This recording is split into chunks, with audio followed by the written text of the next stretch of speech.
Hey everybody, just gonna be me today. Ian is laying down again.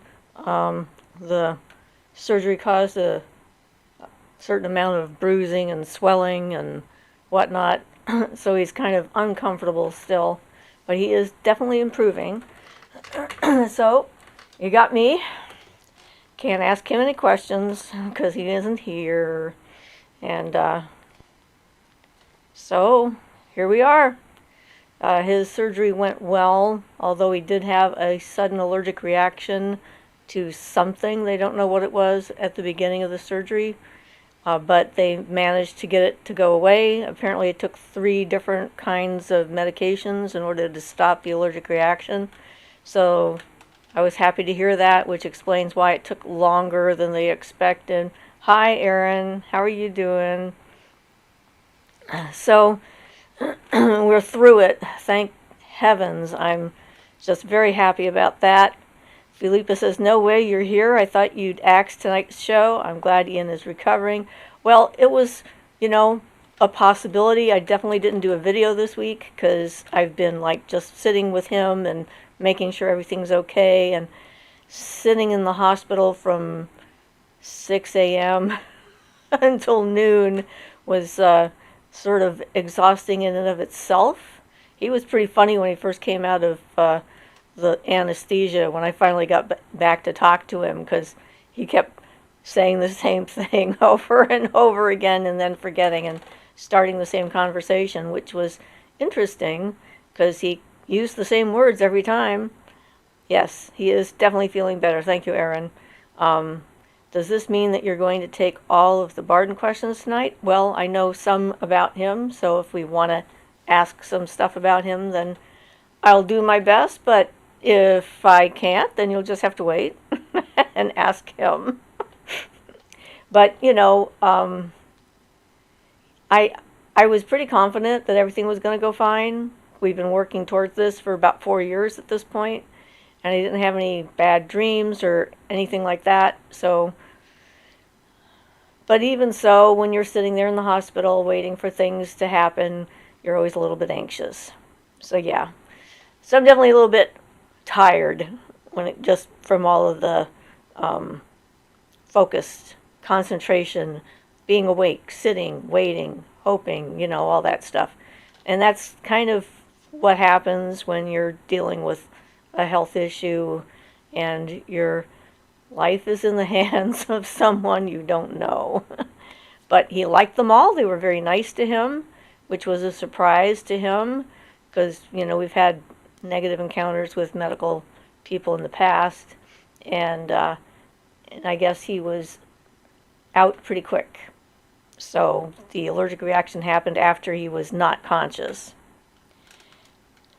So Philippa says, honestly, it's such a relief to see you. I was so worried until I thought to check the community notice board for an update. What a relief. Yes. And I wanted to make sure everybody knew who was sending him energy. And he did experience some energy yesterday that he was suddenly aware of. I'm sure there was energy being sent at other times, but he was finally in a place where he could meditate and pay attention to stuff. And he could really feel the energy coming to assist him, and he was very grateful. I think it even had a smell of myrrh, he said. And it was startling or different enough that he came out to tell me about it. So that was kind of fun. But yeah, life is what we keep on doing as we keep going along. There's always things to deal with, so we're here. And anything you guys want to talk about, I'll give it my best shot.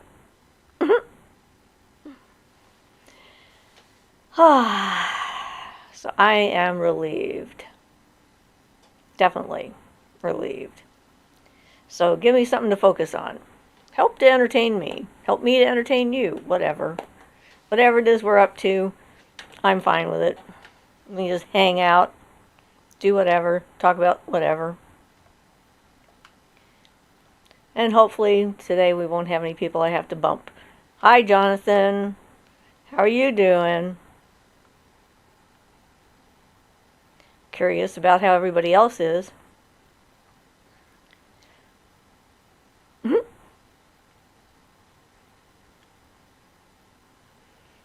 Oh, I did have a visitation from one of my cats 2 nights ago, I think it was. Oh, yeah, and in that same night, I found like a hidden journal magical diary buried in the ground. I was digging it up, and it was right after I dreamt that my cat Calliope just was there in the bed with me and was giving me some love. So that was kind of pleasant and a surprise. Hi, Violet. Philippa says, I'd probably have been frankincense or frangipani if it was my energy. Well, just never know how it's going to translate through the ether, you know, all that stuff. But yeah, we are definitely happy to have this behind us and not have to focus on making it happen. Sarah says, I missed the last live, but I made it. Hello, everyone. Hi, Sarah. Thank you for joining us. Yeah, it was like the people at the hospital, the medical people, were astonished when we told them it had been 4 years we've been trying to get this taken care of. And as it was an exception. The insurance company made an exception so that he could have this surgery. It still wouldn't have been authorized, which is kind of baffling to me. And hopefully we can get that changed, because I already was in contact with the state medical ombudsman.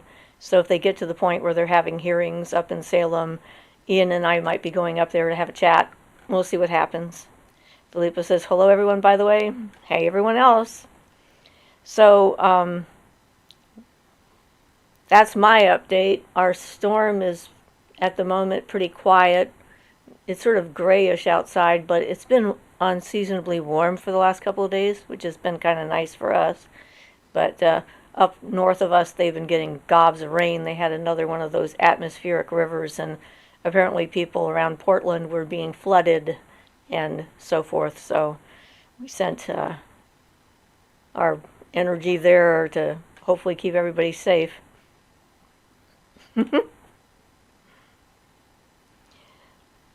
So have any of you had past pets come to visit you, I wonder? Because I know I've had several who've come to visit me, and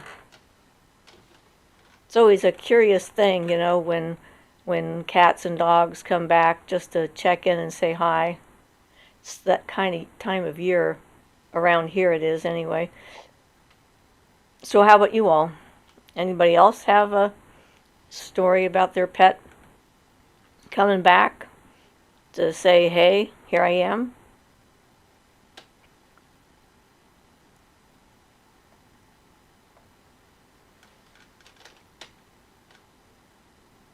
And I'm waiting for these things to pop up on my screen.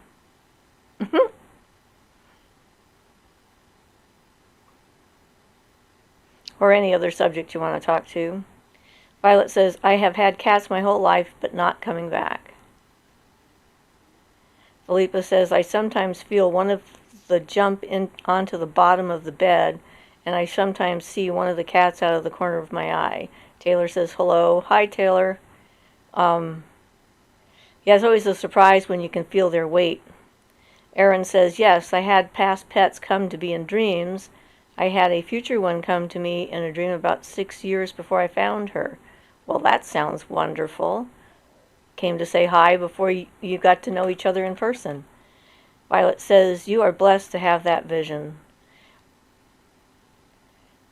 Well, you know, it takes some getting used to for those of us who see things like that. But the first one that happened to me was my first cat when I was a kid, after we left my father, and she got hit by a car, and I wasn't able to go with her when she went to the vet. And I think about a few days to a week after she passed, I saw her out of the corner of my eye, and then she jumped up on my lap, and I actually could feel her weight, and she curled up on my lap like she always used to do, and just sat there for a while, which was very comforting to me. I don't think anyone else in the family saw her, just me. But then we had a very strong bond. She was like my confidant and friend and that kind of thing. helped me through my childhood. Jonathan says, I'm well, thank you. I've been having nightmares since I started working with the water element on Tuesday. I think that means what I'm doing is working. Yeah. Yeah, that's probably what it means. It probably means that it's working. So you can back off on it every so often. You don't have to let yourself completely delve into it and balance yourself with some of the others, ground out some or what have you. It's not a requirement that you suffer through the entire process.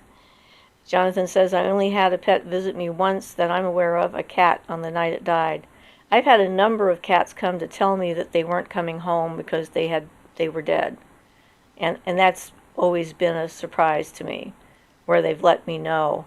I had a cat when we were living in the high desert in Northern California, and that night that the cat, I'm assuming, died like he said he did, I had a very vivid dream where he told me he got bit by a rattlesnake and then eaten by a coyote. And I woke up in the morning and knew he wasn't coming back, and we never found his body. So I always thought that was interesting. And Calliope did the same thing because we were camping when she passed, and I was doing an exercise trying to see the Fae in the campground where we were. And as I was letting my eyes soften and my vision blur a little bit, I suddenly saw Calliope, and I thought, why is Calliope here? And then I had a bad feeling, and when we got home, we found her on the floor. So yeah, sometimes that happens too. So I think I've had a connection with them quite a bit. Philippa says, yep, I feel the weight on the bed and the vibrations after whichever animal it is has jumped up. And sometimes with Charlie, when he came, I felt him roll into my back and then do his little purring paws and stuff on the bed, on my back. So that was interesting too. I think people are often startled and afraid of those physical sensations because there's nothing there to explain it, to see. And that idea of not understanding what's going on or not being able to see the source for the information is frightening for a lot of people. That unknown thing again. Julia says, slips into the chat quietly. Hello, Julia. Thank you for joining the chat. Quietly or not. You can speak up anytime. But yeah, and we've even had cats that we've not owned come and visit us periodically in the neighborhood.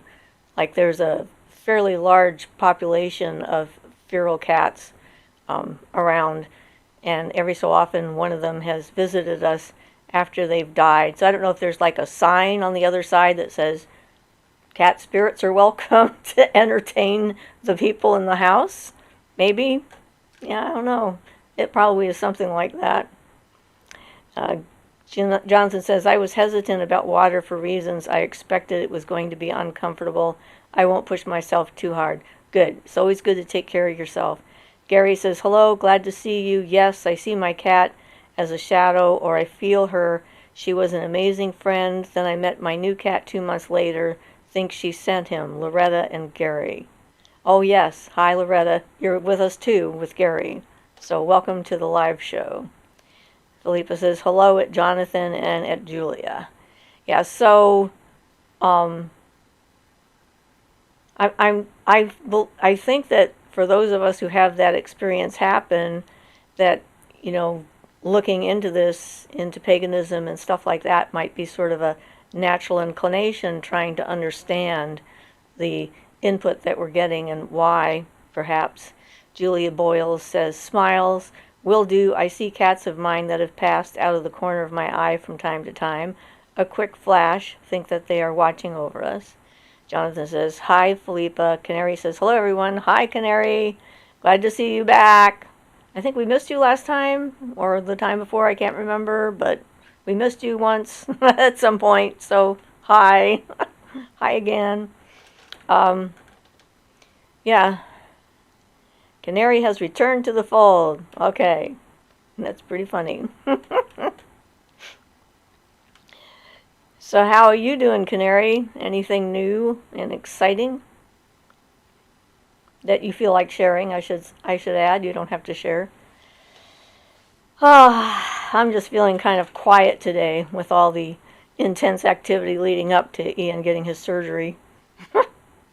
It's always a risk when you get surgery, so there's always a little bit of a worry there. But everything looks good. It's just going to take a little bit of time. Taylor says, I also have a nice cat in the neighborhood. I call her Kitty. Kitty's a good name for a cat. Most of them understand that name. I had a cat that was called Miss Kitty, I think. She was a pretty spectacular, she was one of those kind of cats that teaches other cats how to be a cat, you know. She was a good cat that way. Canary says, hello. Yeah, I've been mad busy for a few weeks. Nothing exciting, just the usual mundane stuff. Erin says, I've always been better with animals than people. Yeah, that's been true for me as well. I mean, from the time I was little. When people became afraid of me when I was like 4, it was extremely confusing. And the animals weren't afraid of me, so I had like a safety net there. I had both a doxy, a miniature dachshund, and a cat that were kind of my companions when I was small. Jonathan says, Siofra, was Atlantis your earliest, oldest memory on Earth? No, because Muesli happened prior to Atlantis. I think it was somewhere between Lemuria and Atlantis. I'm not sure exactly what that time frame was, but that was one of the lives I remembered when I was born. And it was almost like we weren't completely physical because everything was very different. The world wasn't solid matter the way it is now, because it was like the stones were alive. You could feel them vibrating. You could see power spots and ley lines. The energy was like shooting out of the planet and was visible and easy to see for anyone, kind of thing. And there was a lot of communication between us and the spirit realm. I had a mirror where my guide, Moida, would appear in the mirror and we would have conversations. And it was like, you know, an accepted thing. But that time didn't have memory, like time memory. Like every moment was sort of, the existence was what it was in the moment you were in, but there wasn't a ability to compare one moment to another, kind of thing, until we did that, trying to look into the future and to see what the world would become, and saw all the lights going out in the future. So yeah, that was a weird one.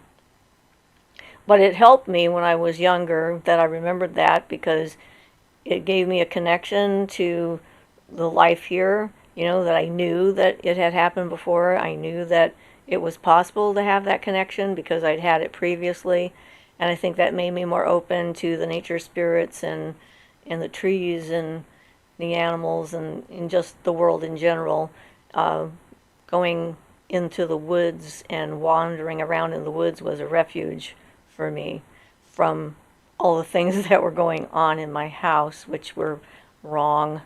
So Canary says, my cats don't know their names because I couldn't decide on names, so they got all called all sorts. What would be a good start developing different abilities we may have had in past lives? Well, when I remembered being an herbalist living in the woods, in the forest, where people would come to me for herbal remedies and things, I thought, wouldn't it be great if I could just remember all these things and then not have to relearn them? But I had to relearn them anyway. I think you absorb the information quicker and easier when you do it more than once. And so that's when I actually first found Back to Eden by Jethro, and started reading his book. And it just sort of came. I was in my early 20s, early to mid-20s. I think my son was born, but my daughter hadn't been born yet, somewhere around there, so between 72 and 75 kind of thing. So I think that sometimes remembering those past lives can assist with that. Sometimes they might block them. I don't know. But the main thing is like being in the life here that we're in now and being open to allowing your abilities to evolve and develop is probably the most important thing, being open to them and not afraid of them. Or at least not too afraid of them to let them happen. And I think that the more often we've done them in a past life, the quicker that happens to us. Like, I definitely came in with a lot of them already, and I think, you know, when people are born with a lot of gifts, it's not like it means something like they're better than other people. It just means that they've already accessed all this information previously and worked on it, and then it's more available and quicker available kind of thing. Jonathan says, I missed what you called the time between Lemuria and Atlantis. I asked because your description of Egypt had forests and you moved there from Atlantis. Well, yeah, I mean, I found out later watching archaeological shows and stuff like that at one point that part of Egypt that is all desert now once was a jungle. And so that was sort of affirming, because when I was going through the memory and seeing it, I was kind of surprised. It seemed that it shouldn't fit because I knew about current Egypt and it was not the same as that Egypt. But yeah. But yeah, it's Thuza says, hello, Siofra, Ian, and all. Sorry I'm late. Hi, Thuza. Ian's not with us today. He's resting from his surgery.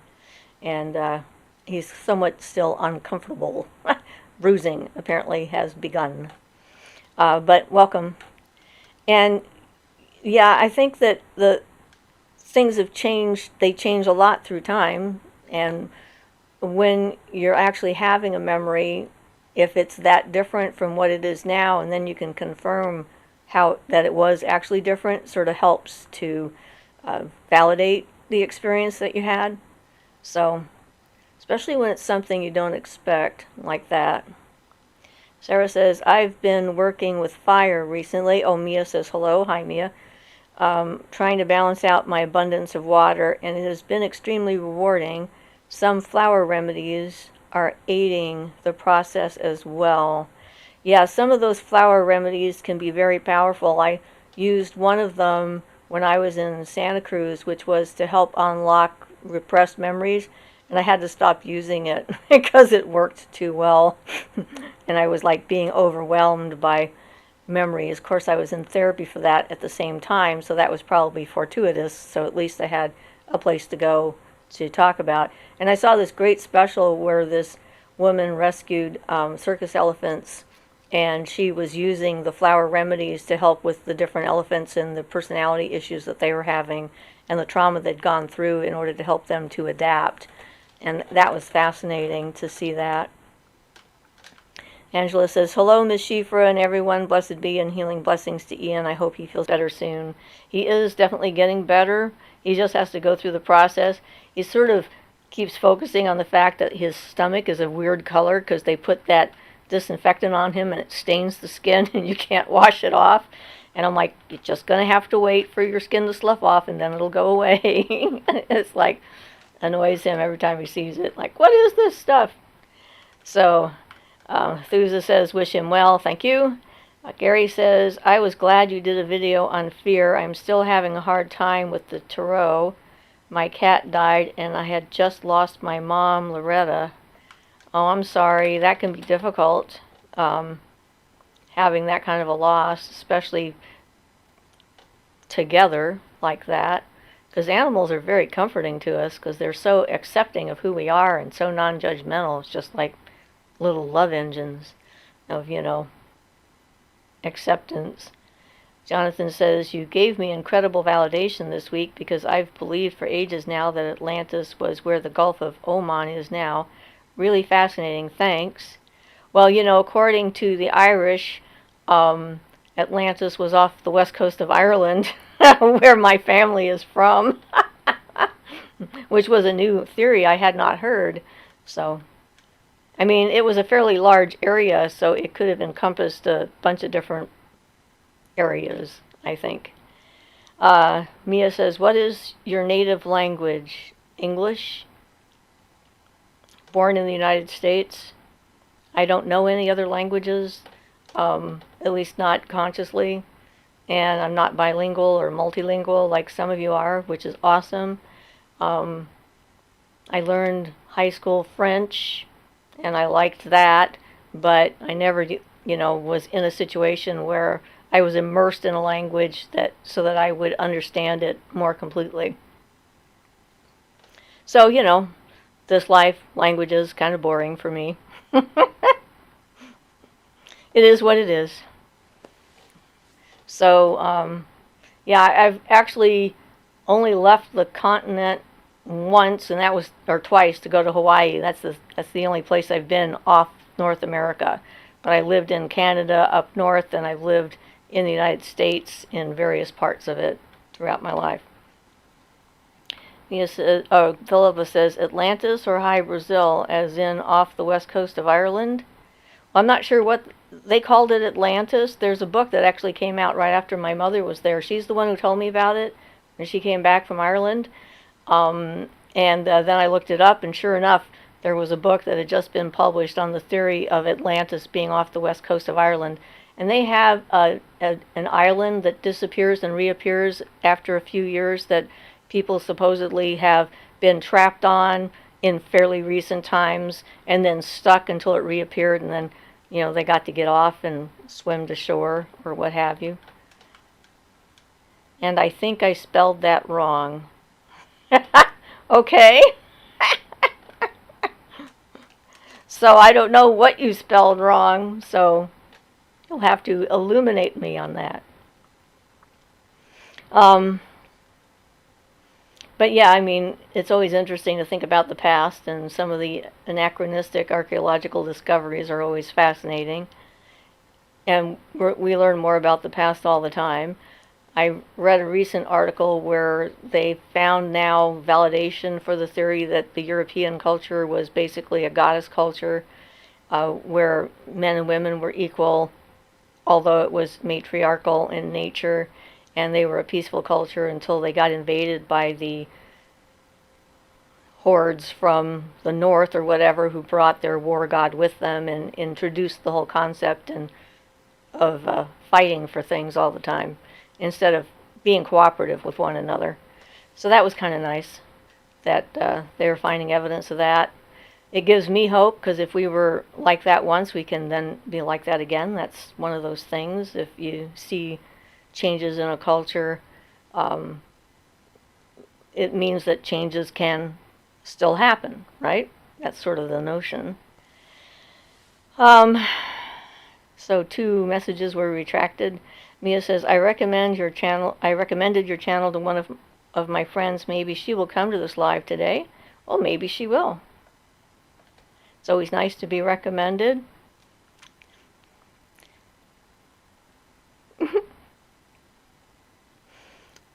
I think, I had someone got on our Faye video and said that he found a room full of cat ladies. So I find it funny that we're talking about cats today. And what's wrong with being a cat lady? I'm not sure. Angela says, we need peace in this world, I think. If everyone just sat down for some cake and talked, it would get better. No one can be mad eating their favorite food and dessert. Oh, you would be surprised. They would argue about the ingredients. Gary says, thank you, but I meant that the last time I read the tarot, I saw that loss was close. Oh, I see. Okay. So you knew that it was coming. Philippa says, hi, Brazil. Just checked, and this is the correct spelling. Some people think the island was inhabited by the Shi, or a community of druids. Okay. You know more about that than I do at the moment, because I haven't really delved into it a whole bunch. I'll see if I can check that out at some point. Mia said, who? All right, who?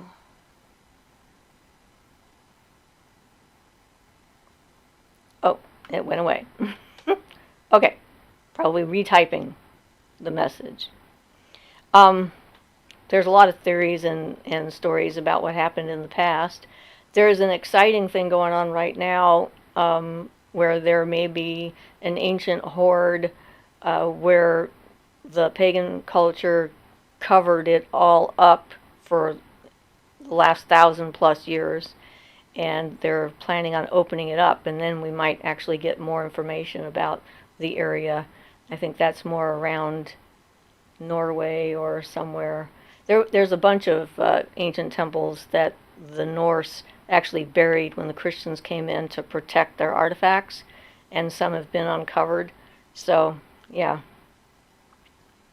Who did you was in your past life? Who was I in my past life? Or who did the session for me to discover my past life? I don't remember my names, mostly. Philippa says, I only found out a few weeks ago myself, so I want to look into it more, though you can never know how much of it is true. Yeah, there's a lot of misinformation and stuff out there for sure. And people can make up anything they want and make a video about it. That's plenty of that kind of stuff going around. So I'm waiting for Mia to clarify what she's asking. I had one past life regression that was pretty funny because I saw my parents meeting and conceiving me under a tree, and then I was born, and then the person who was leading the regression asked me who they were, and I got very upset and started crying because I didn't know who they were anymore because I'd been born and my mind had been wiped. So yeah, that was kind of funny. Jonathan says, changes in culture are happening all the time. What's happening in the USA right now is scary. Americans don't realize to what extent the rest of the world follows your lead. Talks of USA Christian state. Yeah, it's frightening to be in it, I can tell you that. Mia says, what do you think about corridor of eclipses? People say it's important time, and I meant who you, and then we'll see what the rest of it was. Well, I mean, we have eclipses all the time, so we have the longest lunar eclipse coming. Sorry, I am trying. That's okay. Take your time. So I was thinking about this actually today. Sven says, hi, Siofra, my question for you, have you done any type of divination beside tarot? And if yes, did you ever try sigil divination? Okay, I'll get to that in a minute, see if I can tune in to what Mia is asking about. I mean, eclipses are pretty common, they're standard, and certainly and we know when they're going to happen. And I guess this month we're going to have one of the longest lunar eclipses for quite a while.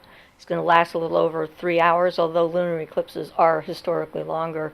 So if you're asking about how would that affect the energy of the moon being in the Earth's shadow, or whether there is a series of eclipses coming or something, maybe you can answer. Okay, so as I'm waiting, I've done a lot of different types of divination besides tarot, although tarot was my main one for a long time. I haven't tried sigil divination because at this point I don't need to do divination. I have an ongoing conversation with the universe, and if I need to know something, I am basically told what I need to know or get the information somehow. So I'm not at a point where I'm trying to find out what's coming or what's going to happen next or anything like that. I'm just sort of practicing being in the moment and being here. Oh, hi, Pixie. Thank you very much for giving me a donation. She says, hey, I appreciate you and your channel. Thanks for so much information and confirmation. It's hard to find that. Hope you stay around for a long time. Thank you very much. I really appreciate that. Violet says, speaking of divination, I have a question about that. Mia says, who were you in your past time? I've been a lot of different people in my past lives because I've remembered a lot of them. I mean, I was a priestess to Isis and Bastet in Egypt, twice I was there that I remember. I was a priestess to Aphrodite in Greece, and I was one of the oracles of Delphi before it became dedicated to Apollo, because when they told me Apollo was there, I'm like, no, that's not right. But I don't have the detail, of all the different things that are there. And I was a woman who lived in the woods and helped people with that. I also had a lifetime with my father from this life where I never saw the sun because I was born in some tunnels underground. It seemed like I was in Morocco, and I didn't live very long, and I was in forced prostitution during that one, which was not much fun to remember. I remember feudal England, I think. I remembered a life there, which was fairly detailed. That was with my son, and he was my lord and husband and stuff at the time. And he came into this life to put himself in my power because he abused his power in that one. And so then I was able to choose a different path. He and I have a marvelous relationship in this life. There's no conflict between us. The one in Muesli, I don't remember very well as far as like a name or anything. That was more of a hive mind kind of deal. And each one who was a member of the group, we were like cells of a part of something else. And we each had like a different job. And I was an aura dancer, and I interpreted the auras and colors and around people, and they could manipulate and move them and that kind of thing. I remembered I had a spontaneous past life memory when I suddenly found myself in a cave in France with bombs falling, and I wasn't sure if I died there or not at the time when I had that memory. I had a icky memory of being a man in Italy, Rome kind of thing, at an orgy, and one of those things where you overeat and throw up and then have sex with anything that moves. That was like, thank you so much for that one. I remembered my second husband and I had a relationship when he was on a ship, and it was like a privateer kind of thing, and he snuck me on board. That turned out to be a really bad idea. That helped me figure out how to leave him, though. I mean, I managed to have an awake conversation with him for a few minutes where I told him, what I wanted for him was to find someone who would make him happy and to have a happy life, and he has succeeded in that. His version of happiness is, of course, completely different from mine, but that was good. I got his cooperation, at least at that point. I remembered another place, but I don't know what it was called, where I was warning people about an earthquake and nobody listened. And then we had the earthquake. And I was stuck under a tree in the middle of the house. It was like the house had an open, inside the house. It was like an open garden with some trees and plants and stuff, and the rest of the house was around it kind of thing. And I happened to be there when it started, so when the tree fell on me, it protected me, and I was in sort of a gap, but it took a long time for them to get to me and dig me out, so that was kind of uncomfortable. Remembered being buried alive in a cave. Not sure when that was. Apparently we did something we weren't supposed to. That might have been Atlantis earlier on, but I'm not sure. It's been a while since I thought about that. Remembered being burned at the stake as a witch. That was highly unpleasant. That was one of the ones I remembered when I was born. And, so there's a lot of them, but none of them matter at the moment because this is the one I'm in. I have an urge to, be buried in a cave for 3 days to help a past life. Oh yeah, there was another past life from Egypt that actually came forward in time to rescue the spirit of a person that I currently know, because we were going through an initiation, and they gave us some kind of a drug that made us leave our bodies for about 3 days, and then you had to do all this stuff on the other side and find your way back, and if you didn't wake up, you were dead. And her ka was stuck in this time in the 80s, and I met her, and that sort of triggered that, and then I spontaneously, the personality from the past came forward with all this information. That's when I learned how to make a crystal machine, because he was stuck, the ka was stuck in a portal, like a swirling kind of thing, and I was able to stop the swirling energy for a period of time so he could escape. And so that was interesting and unexpected. It's sort of weird when a former personality comes forward in time, and I just rolled with it. Being a medium seemed like the right thing to do, and I just let it happen. And I know her name. Her name was Kiramine, but that's the only one I know for sure. And trying to think. Oh, I met a young boy in Texas when I was in Texas who remembered me from a life apparently somewhere in the West, I think. It was a farm kind of situation, and there was a fire, and the house burnt down, and his parents of the time died in the fire, and he blamed me for not saving them. And that was interesting, a sudden meeting of this young boy. He was like 5, I think. When he saw me, he was really angry and started yelling at me, and that made me remember it. It was like it was just there, like a sudden novel. I knew exactly what had happened, and I tried to explain to him that I tried, and that I was sorry, and then he forgave me, and then everything was fine, and it was over. So you just never know. Sometimes things like that will just happen, and but I'm not looking to try and make it happen at this point. You know, it's like remembering past lives, some of them were very icky. I've mentioned a few of them. You know, they're not all that pleasant, and that can bring forth the emotions that you had when you were there, and then you have to reprocess all that stuff. So if you're not in a really strong place and ready to go into therapy to process some ancient horror that happened to you, you know, it's like it's better for them to just sort of pop up on their own.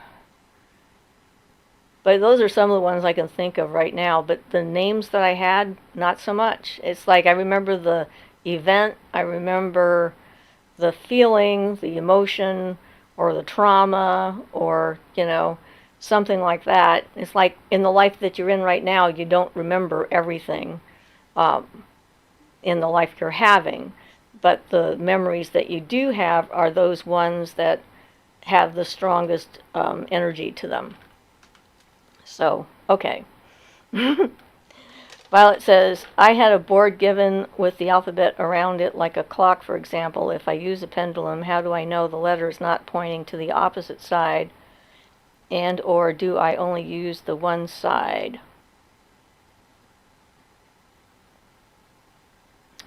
Well, if you're working your pendulum correctly, it should be stronger on one side than the other. I mean, pendulums, if you're not using the energy, or if the energy is not being moved through it, then a pendulum will just sort of swing back and forth normally.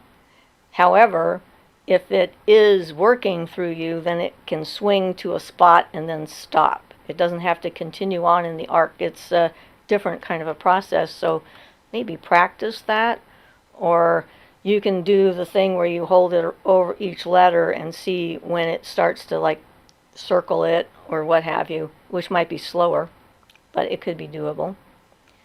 So Sven says, I worked with the Netaru recently. They are nice beings. Shay says, and hello all. Hi, Shay. Sven says, also got a set of sigils and Netaru and watchers. That's why I was asking about sigil divination. There's a lot of different things you can use for divination. There's so many different systems out there. Mia says, forget eclipses. I just wanted to see, do you think it's a real thing, and does it really that important for people to pay attention to?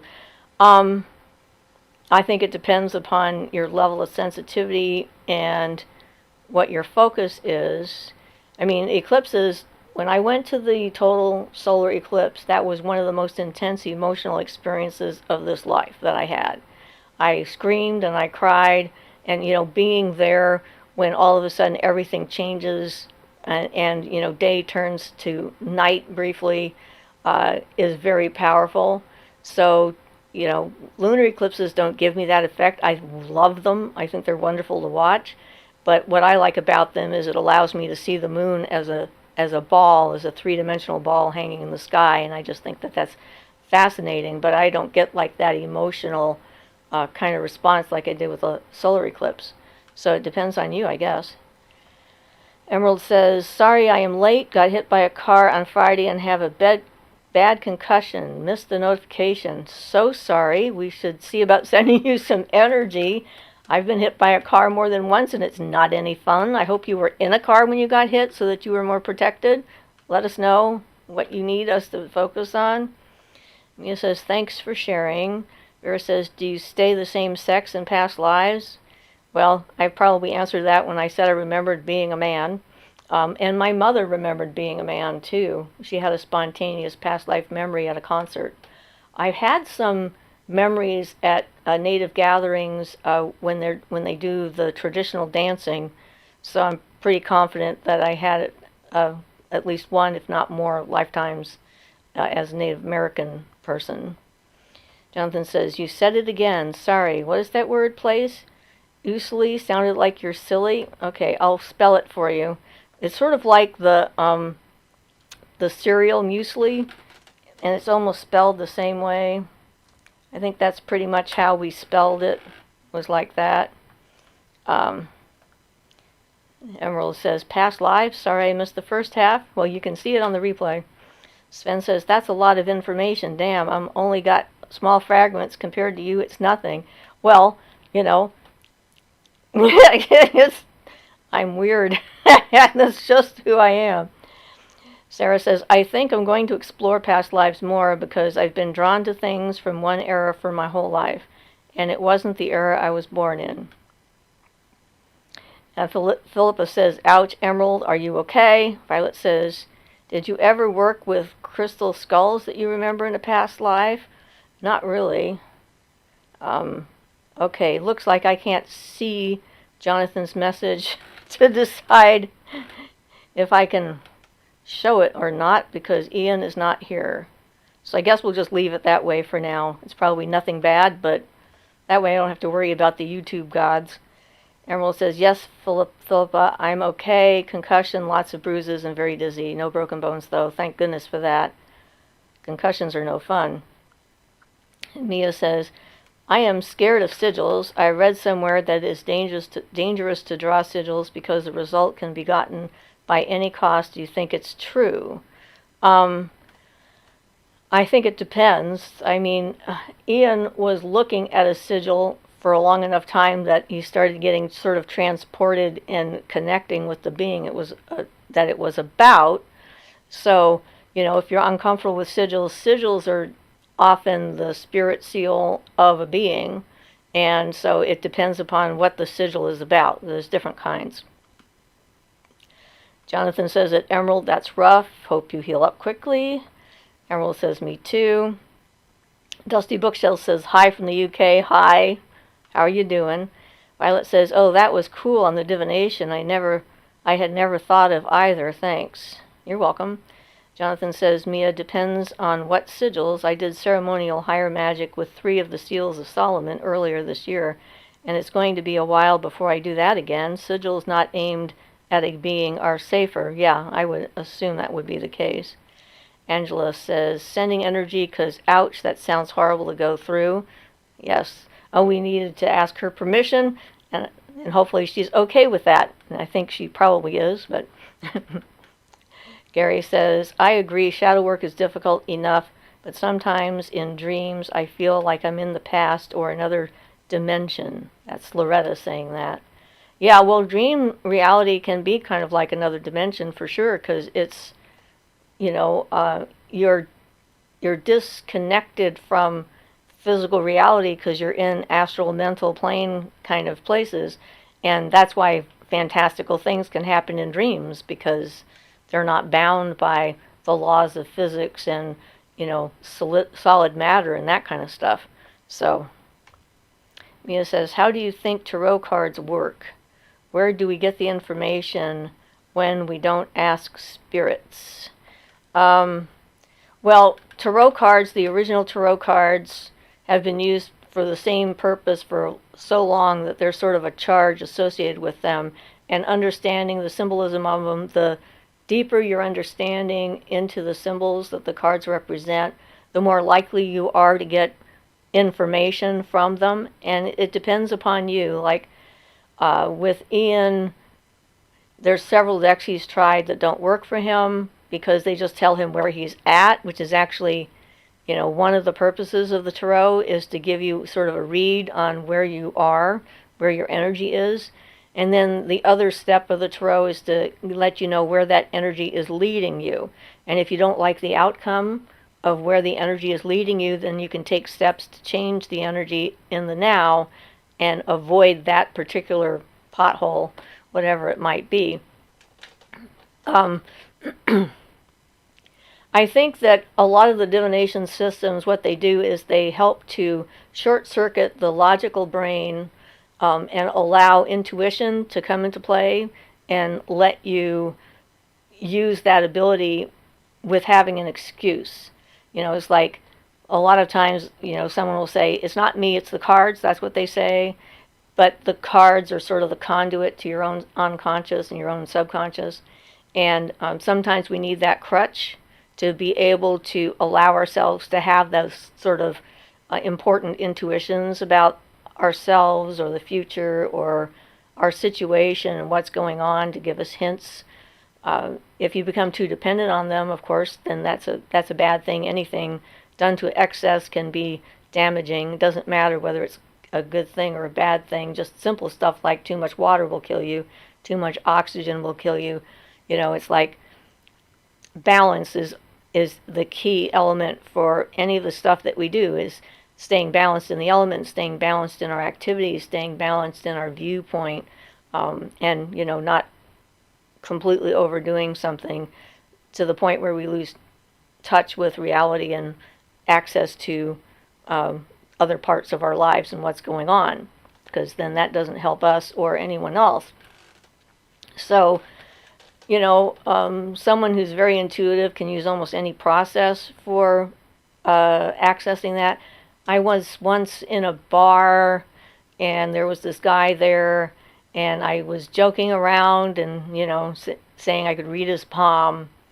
And so he handed me his palm, and I suddenly knew that his mother had died when he was young, and I knew her name. These were not actually in his palm. And I told him that, and it kind of freaked him out. Kind of freaked me out, too, because I was like, how did I know this stuff? It just is there all of a sudden. But using the excuse of a palm reading to sort of lighten the mood kind of thing. So I've used crystal balls. That was one of my main methods as well, was using a crystal ball. And I often was able to see into someone else's life when they asked me to. Like there was one woman that lived not far from me, like a little over a mile, when I lived up north. And I saw the apple tree that she looked at out her bedroom window when she was a kid and described it to her. So, again, I don't know if, it gives you a conduit, something to focus on to allow that stuff to happen. Philippa says, I've been a man in at least 2 of my past lives. Violet says, wow, Jonathan. Jonathan said, thank you, Muesli. Yep. The Dusty Bookshelf says, Mia, we get the information, I think, from the collective consciousness, or more likely the collective unconscious, I think is what you mean. Emerald says, nope, I was getting into my car, opening door, and the guy next to me pulled out very crooked and hit my door, which knocked me to the ground, and half in my car. He left, didn't even realize he hit me. That's a scenario that I worry about when I open my car door. I'm always looking to see where these people are and if they're going to do that. So I'm so sorry that happened. My goodness, that must have been terrifying. Dusty says, I'm good, thank you. Angela says, apologies if you are not only trying to help. Mia says, what sigils are the safest? Planetary sigils, I would assume, because then you're just trying to connect with the planetary energy, not a specific being. But then again, with the planetary sigils, you probably want to stay with like Earth or lunar kind of sigils. They'd be the safest. Lunar beings would be the closest to us kind of thing to start off with. They're very watery, of course, and a lot of emotional stuff going on with them. Angela says, I can't stand to leave people in pain. I wonder if I was a healer in another life. Well, it could be, definitely. Emerald says, absolutely would appreciate healing energy. Thank you. Good. Always good to get confirmation. Angela says, sigils you make yourself using the letters of the effect you want. I personally really like. Yeah, those aren't usually what I call sigils, but yeah, there's a lot of people who like draw their own, like by saying a sentence or a phrase or whatever, and then taking out the vowels and looking at the consonants and then drawing a pattern with those. So yeah, those are ones for like affirmations, some kind of affirmation that you're trying to make. Jonathan says, really?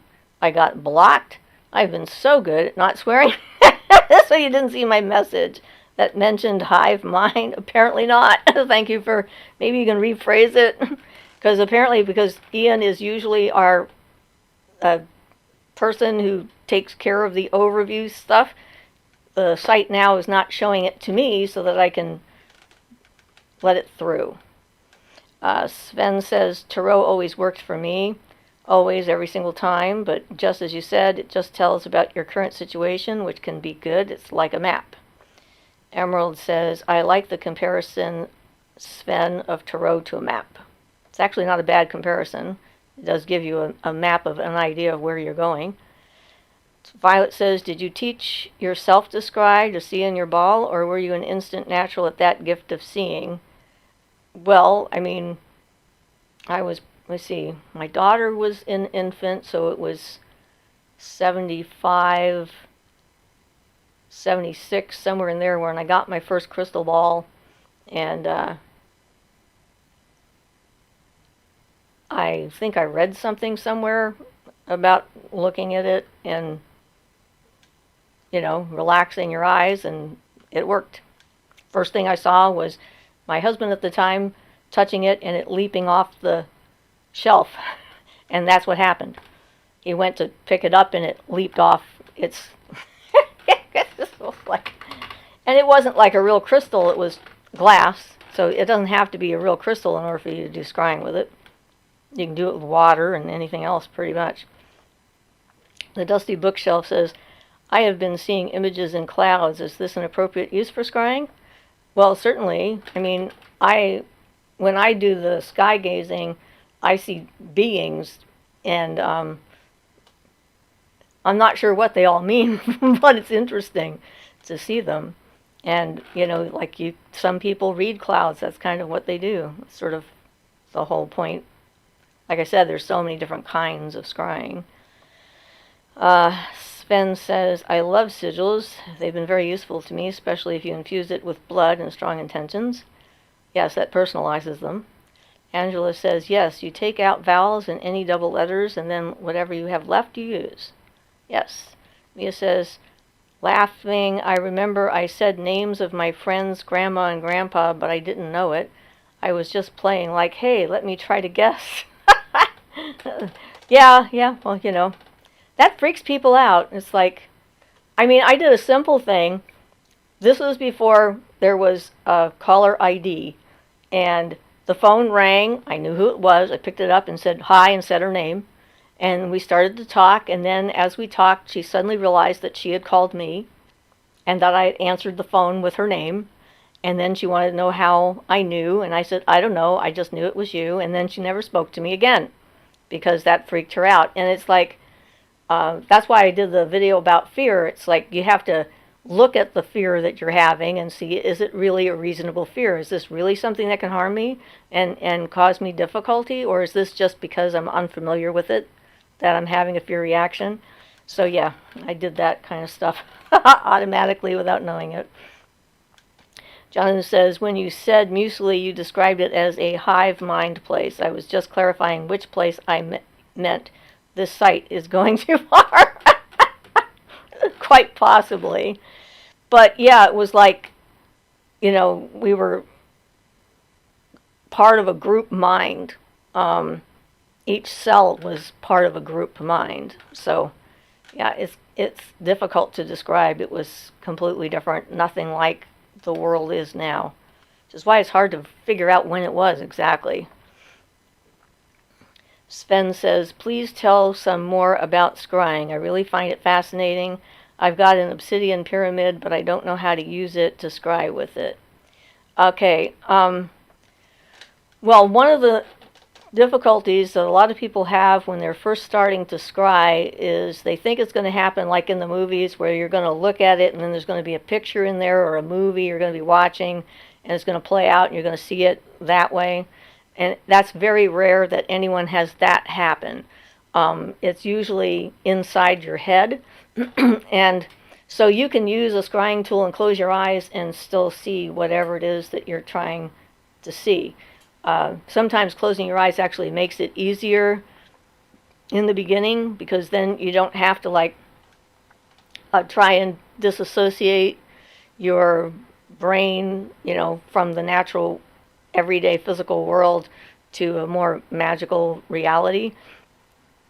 And, so sometimes people will imagine that they're sitting in a theater in the dark and there's a screen that's in front of them, and suddenly a light comes on the screen, and then an image appears on the screen, and then they are able to tap into that and see it that way.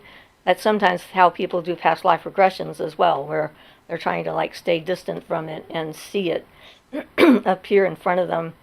But like with everything else that we talk about, the better you know your own thoughts and your own imagery and so forth, the easier it is for you to figure out what's not you or what's separate from you and what's coming. Okay, as a massage therapist, I've worked on a lot of people. I've worked on thousands of people at this point because I started doing this I started doing it professionally in 1991, but I've been doing healing, similar kind of stuff since when in 1970, probably 1971, 1970, somewhere in there, I started doing energetic healing. And so, at this point, I'm clear enough and I'm fairly familiar with my own thoughts. So if I'm working on a client and all of a sudden I see pictures in my head that I would never think at all, I know it's coming from the person I'm working on. And that gives me a piece of information about where their head is at and what's going on. And, sometimes it's not nice and I don't care for it. I had this guy came in once.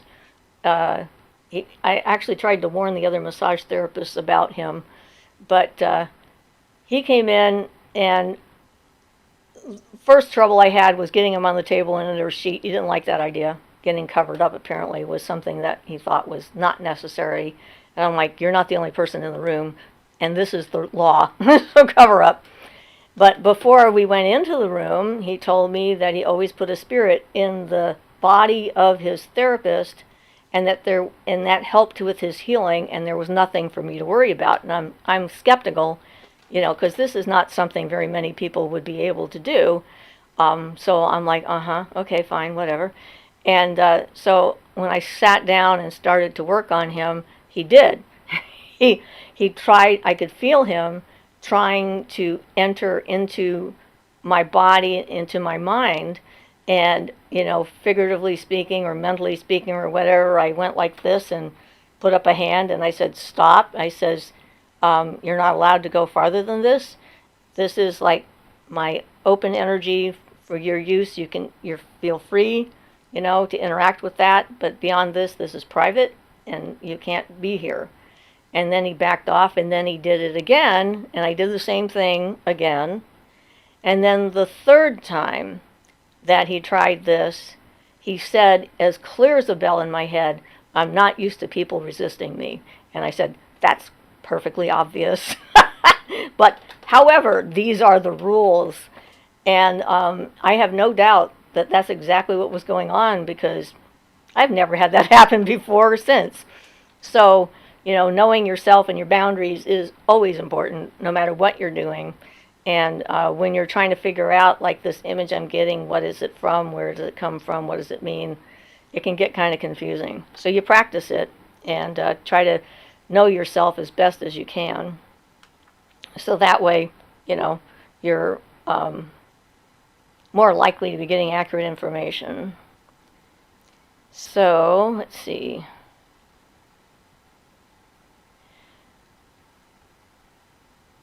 Mia says, is it safe to do a sigil for myself for money and success? And Jonathan says, I think a sigil like that, which isn't aimed at being a super safe, I agree. And she thanked Jonathan. Nothing but the truth says, hello, what does it mean when a person can see abstract beings, faces, eyes, expressions in random objects like carpet, walls, clouds, piles of clothing, and nature, in your opinion? Well, that depends. I mean, sometimes it means you're actually seeing a spirit being, but the brain, facial recognition and pattern recognition is a really important tool for us for survival. And any average person on the street, you put them in front of a thing that's got a bunch of swirls and blops and whatnot on it, and if there's anything in there that might look like a face, they're going to find it. That's the reason why, Jesus appeared on toast, and Mary was on a bunch of, like, I guess, car exhaust fumes or whatever in a tunnel somewhere, because we are hardwired to look for and to see patterns. And so being able to distinguish between when it's that, which is just, okay, if I stop looking at that, nothing's going to happen. It's just like, because I see that stuff too. You go into a stall somewhere and you look on the floor on the tile and there's like, okay, that's kind of weird. Yeah, all right, we don't need to look at that anymore because this is just some strange pattern on the floor. So you have to use critical thinking whenever you see that kind of stuff, because there should be something other than just seeing the face. There should be more to it than that. And it depends on how many drugs you've done in your life, as far as that goes too. Let's see. Philippa says, I've been known when I have a message on my phone or when I've sold something on eBay without being near my phone or screen, which is useful, as I keep my phone on silent as it annoys me. Yeah, every so often I'm like inspired to check something and then there's something there in electronic stuff. Dusty says, can you tell me about Moldavite crystals? Well, Moldavite crystals is a type of meteorite that fell in a specific place in Europe, and I don't know that it's any better than any other kind of meteorite, but some people really like it a lot, and there's not very much of it, which makes it rare and expensive. And people can have difficulty interacting with meteor material in general just because it's not earthly, so it has this energy that is different. I have several pieces of meteorite that I work with, and, so I don't know. And I know there's a lot of fake out there, so you have to be very careful if that's what you want to have. The more expensive it is and the greener it is, the more likely it is to be real, I think. But, yeah, there's some places that can give you information about where to get it. I don't have any. I wonder what the woman who had the meteorite land on her pillow thinks. That happened recently. Yeah. It landed on her pillow. She was a lucky woman. Mia says, at nothing but the truth, it can be just your brain. Yes, Philippa says, I was told once to pretend as hard and as realistically as a child pretends that you are psychic for the day, then know without doubt that you are, then you start to see results. That can work, although there are some schools of thought that tell you whatever thought comes into your head is going to be true, and so that everyone is psychic, and most of those people don't know what they're doing, in my experience. So, yeah, practice makes perfect. Jessica says, it nothing but the truth. It's called periodontal Dolia. Human brains like to look for faces. Yes, that's what it's called. I never remember how to say that, though. Philippa says, at the dusty bookshelf, all I know is that they are damned expensive. That would be the Moldavite. Thank you, Philippa. Sven says, wow, thanks. Philippa says, at the dusty bookshelf, I'm sorry I can't help more than that. I happened upon them on Etsy the other day, and I don't think I'll be purchasing anytime soon unless when I win the lottery. Yeah. Philippa says, Jesus is my deity, and I saw him on the fence in my garden, but I figured it was just algae. Sven says, if you manifest, you do black magic. That's the funny part. Bringing forth change by will is black magic. Bringing forth change in yourself considers white, by my opinion, and high magic. Well, those are human conceptions, and if you are going to be in the world, you have to manifest in order to survive. So if you manifest your dinner because you know where to go pick for your food, it's not black magic. I mean, I disagree. I think that just means that you're tuning into the universe in such a way that the universe will open pathways in front of you and allow you to find the things that you need. So it depends on your relationship with the universe. And the whole black and white and gray thing is just kind of a human-inspired method, just like black cats and any other black animal was burned at the stake because they were considered evil, and we know that was just ridiculous because they're just an animal. They have nothing to do with good or bad. So, yeah. But certainly, my opinion about what this is for is transforming yourself, and that's the most important part of it. So I agree with that. Gary says, love your boundary advice. I am working on a boundary wand for my business. Loretta, good for you, because, we need that. So let's see. I can get rid of this. All right. Report.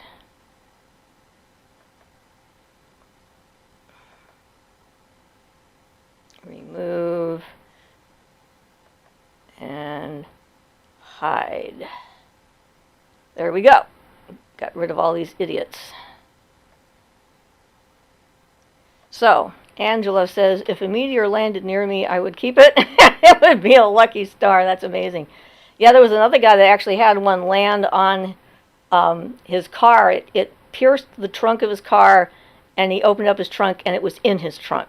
So, yeah, I would that's mine. I'm keeping it. So that's the way that works. Violet says, I like what you said about critical thinking on scrying. That something sets it apart from the average apparition. I needed that as I have scry objects everywhere and practice. Well, it's like everything else, having a critical thinking is important because we are bombarded with all kinds of information, much of it not true, all day long, all the time.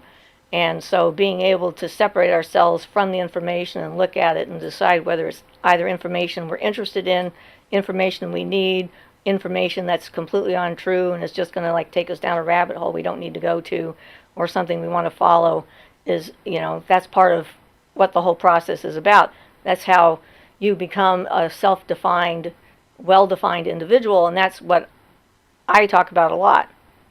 It's like if you aren't well-defined, then you're not really being here. It's okay to like things and not like things, and that doesn't mean that you don't like people who like things that you don't like. It doesn't have to be. But, yeah, I have a problem with people who sit on fences. Angela says, a bot has invaded spamming a link we don't need. Yes, I managed to take care of that. It should be all gone. Maybe another one came up. We'll see. Okay, I'm going to get rid of that one too. Looks like they changed their name. Yes. Thank you. If Ian was here, he would have taken all of this apart before I got to it. They just keep changing their name and trying it again. Sven says, well, that's the point. Doing black magic isn't either good or wrong. It's like a knife cuts bread and can cut others. Yeah, well, I just don't care for using the terminology because other people are going to misunderstand what that means. Violet says, Ian usually gets that spam stuff. Yep, he does. So, going past more of it, it is an option to clean it. 3 dots. Yes, I already took care of it. I had to get to it first, though, because, I don't see it when it first comes up because I'm scrolling down, answering questions on my way. That's why it's nice when Ian is here and he can take care of that stuff before I get to it. Julia says, agreed about what is black magic and other colors, etc. It gave me a what the F moment when I first read that in a book that was highly recommended for higher ceremonial magic. Well, that's one of the places where they make that distinction a lot. And there's also a lot of ceremonial magicians that think that witches are just a lower form of magic and don't know what we're doing, which my husband now has understood over the years is not actually the case. And so that's like some kind of a weird judgment kind of a thing that's built into the entire system, probably because men were allowed to do it and not get burned at the stake. And so they had to make it sound a certain way in order to keep the church from coming and hanging them or torturing them or, putting them to death. So it's good to look at those things and to see the reason why that they're there. And maybe, look beyond the label. Angela says, my rule on seeing things in pattern is if what I saw remains fixed, it's part of the pattern. If it shifts or changes, it's likely something I see. Not a bad idea. The first time I saw Pan in a tree with some leaves and things, and he was so friggin' clear, freaked me out. I was like, ah! And then it was gone. So, yeah, I scared myself out of the process at the time. So, yeah. So, Jessica says, at the Dusty Bookshelf, most people I know don't use that terminology anymore. It's pretty diverse or divisive, and a lot of people argue it has historical racial connotations too. I think I kind of intuited that as well. Karma Cuisine says, hey, how can we protect ourselves while sleeping and while dreaming?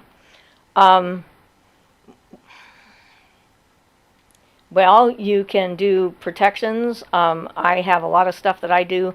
I did a video on psychic self-defense, which covers some of that, which has got more ideas in it.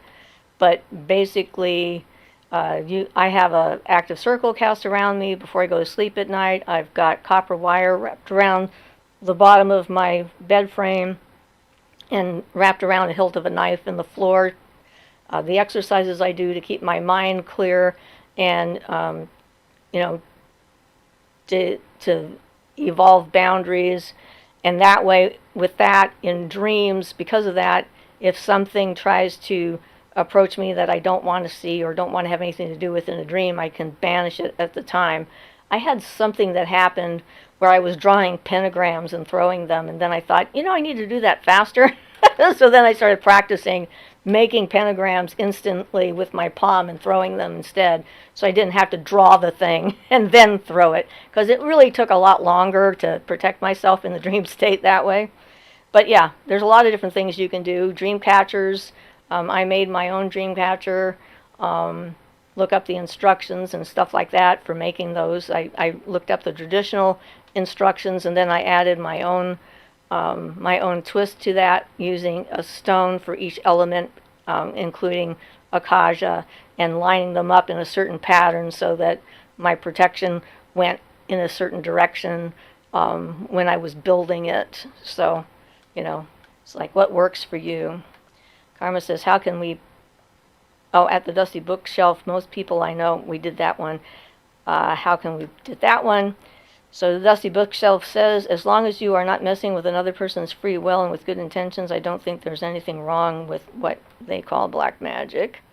Well, I would consider going against somebody's personal will is actual, real black magic, so I would agree.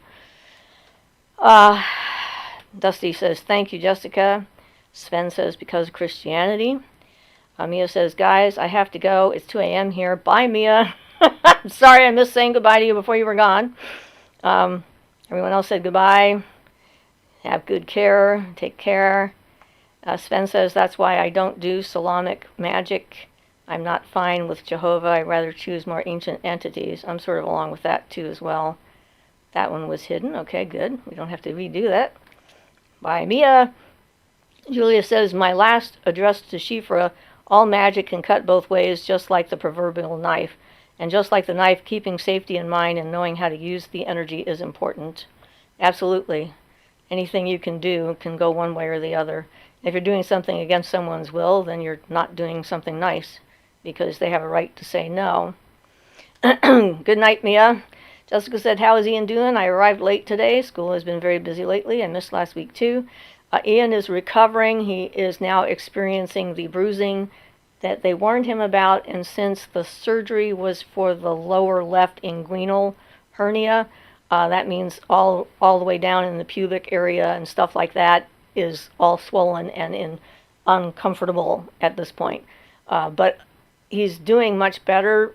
He's still taking pain medication, just ibuprofen and acetaminophen off, one after the other kind of thing. So he's not taking narcotics anymore. That was just the first 2 days after the surgery. But he is recovering, and he hasn't had to climb the wall upside down to put the hernia back in. And he already realizes how much better he feels, even though he has some discomfort from the surgery itself. So we're looking forward to that healing up the rest of the way. He's just not feeling so great today, and decided he had to bow out. Philippa says, my apologies, Siofra. I forgot to thank you for your email reply, so thank you. You're welcome. And Violet says, yay.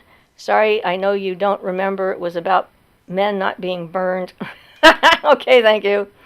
Jonathan says, thanks, She, for a very important message. Higher magic is not better or greater than lower magic, just different systems. That is all. The need people feel to progress to higher magic is misguided. Well, people like to feel that they're doing something worthy and important, and that sort of fits the bill in some people's minds. The Mystique says, but it is not no use scrying over spell. Okay, yeah, that's a good one. I like it. Violet says, you have a very interesting new picture on YouTube of a sphere-like picture. It is new and says live. I love it. I think that's the standard one that they use when they don't have my face. Angela says, sleep well, Maya. Jonathan says, then again, you probably won't realize that for yourself until you try both. Karma Cuisine says, thank you so much for explaining. Whatever I explained, you're welcome. Violet says, I'm so glad his allergic reaction didn't halt this procedure. Yay, no kidding. I would like to find out what they gave to him so that we know what he might be allergic to. I'm hoping that he has to go in 2 weeks to get a checkup, an after-surgery checkup to see how things are healing and stuff. So at that visit, I plan on finding out what he might be allergic to so that we know that, because it was so sudden. So yeah. So Jessica said, oh, I'm sorry to hear he's sore from surgery, but I'm glad he's progressing well at least, sending good energy and positive hopes for less sore tomorrow. Yes, thank you very much. The Dusty Bookshelf says, thank you for the information here. I'm relatively new to witchcraft, and the information here has been really helpful. Well, I try to be realistic and straightforward. That's kind of, my approach to all of these things. So I'm glad it was helpful. And I also try to be non-judgmental, although I have my opinions about things, and I'm willing to share what those opinions are. It's not a judgment. It's just like, this is who I am, this is what I think, this is how I feel. And everybody has to sort of decide for themselves. Violet says, I will email you a small thumbnail of the YouTube picture I'm seeing. It's unique to you. I did a teeny weeny screenshot. Okay, I'm curious to see what they did. Oh, it looks like right now the sun is shining on me, so I'm in the dark. I guess since we're almost over, I'm not going to fix that, but looks like the sun came out from behind the clouds over there and is making a shining thing on the wall behind me. Maybe that's what you're seeing. Pretty interesting looking. All right. So we're getting close to our hour and a half. If we've got any other comments or emails that we need to get in before the sun decides to make me disappear, whatever it's doing.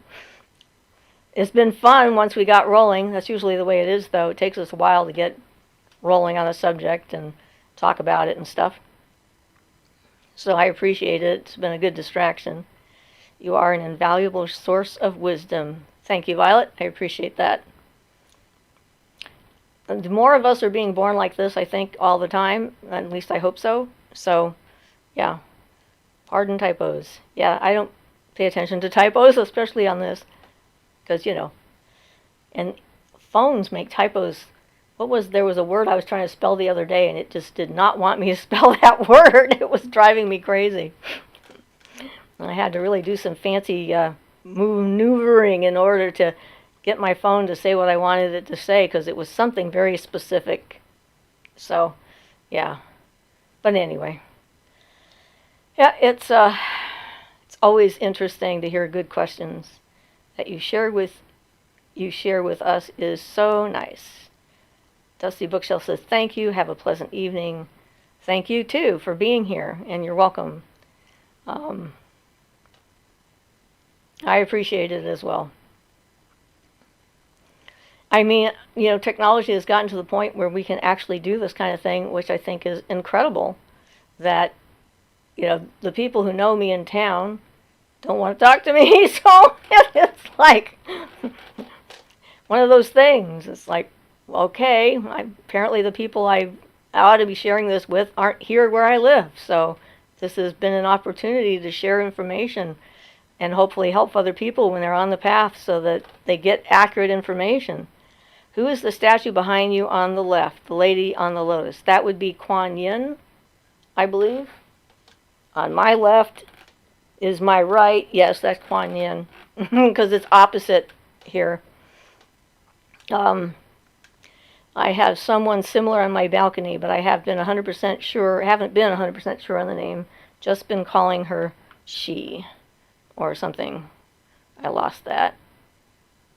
Yeah, Kuan Yin, that's who she is. And Kuan Yin is actually, I consider, a trans goddess, because Kuan Yin was originally a male deity in China, and when it migrated to Japan, it became female.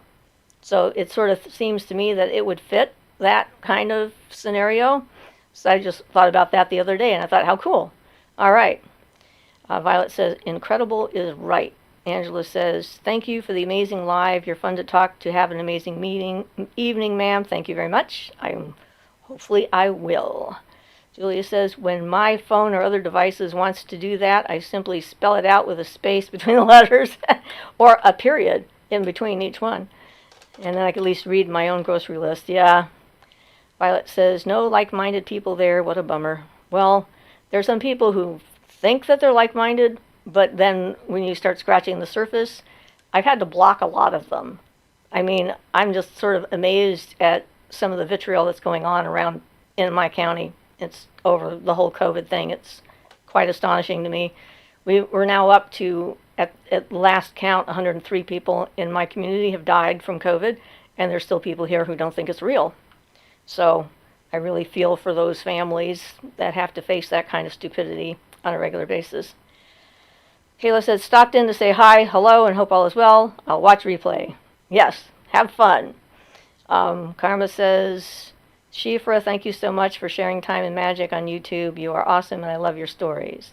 I'm glad, because I'm a storyteller. That's kind of runs in the family. Dusty says, I'm glad to have found your channel. Well, welcome. And Athusa says, thank you, Siofra. Have a great week. Thank you very much. And Jessica says, oh, how cool is that? Violet says, Athusa, where did you find that name? Oresta says, once I was a kid, I had something talking with me all the time about everything, and it was always with me before one day when I got so annoyed by it that I pushed it away and haven't heard it since. So it's respecting your boundaries. So that's a good thing. Jonathan says, thanks for the stream. It's 1:25 in the morning by me, and I still have to learn everything about muesli before I sleep. Well, I don't know that you're going to find it, although David did write about it, so you might end up finding some of his books that have my name as a co-author. So, yeah. Sarah says, I have to go also, need to finish sewing. Have a lovely evening, everyone, or morning, wherever you are. Aresta says, so I wondered what that was. Violet says, bye. Jonathan, ugh, the COVID thing. Gary says, thank you. It's getting you ready for the eclipse. I love seeing you, Ian, Healing Energy. Loretta and Gary, thank you very much, guys. Common sense is a rarity. Confronted, I point out how we got rid of measles and chickenpox and how kids Had to be vaccinated to attend school when I was a girl. I know. Violet says, Athena is a white dragon summoned from its egg by Merlin, who later saved Morgana's life by healing her wounds. The dragon later participated alongside. Ooh, okay. Well, wonderful, and thank you, everybody. So I'm going to say thank you to everybody else who's saying thank you to me, and I'm going to go and see how Ian is doing, and we'll probably do something very low-key, like watch a TV show. So everybody have a great week, and send me an email if you want to, and ask me questions, and we'll see what I end up thinking about doing a video on this coming week. So, bye guys. Love ya.